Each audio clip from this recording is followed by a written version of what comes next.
खबर देंगे आपको। हुकूमत ने 5 लाख टन चीनी दरामद करने का फैसला कर लिया। वजारत ग़िज़ाई तहफ़्फ़ुज़ के मुताबिक कीमतों में तवाज़ुन बरकरार रखने के लिए चीनी दरामद की जाएगी। मज़ीद जानते हैं डॉन न्यूज़ इस्लामाबाद के ब्यूरो चीफ इस्लामाबाद इफ्तिखार शिराजी साहब से। इफ्तिखार शिराजी, बताइएगा, जब चीनी इम्पोर्ट ही करना थी तो एक्सपोर्ट करने की इजाज़त ही क्यों दी गई थी?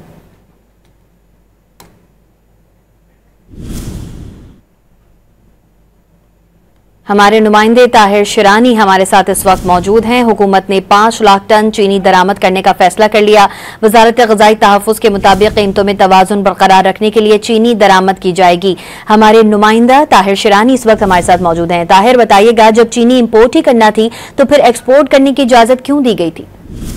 देखें, रवा माली साल के दौरान हुकूमत ने सरप्लस चीनी को बुनियाद बनाकर 7.5 लाख मेट्रिक टन चीनी एक्सपोर्ट करने की इजाजत दी और उसके बाद रवा माली साल के दौरान ही हुकूमत ने अब फैसला किया है कि 5 लाख मेट्रिक टन चीनी दरामद की जाएगी, ताकि मुल्क में इसकी वजह ये बताई गई है कि जो चीनी की मुसलसल कीमतें बढ़ रही हैं उसमें इस्तेहकाम लाया जा सके।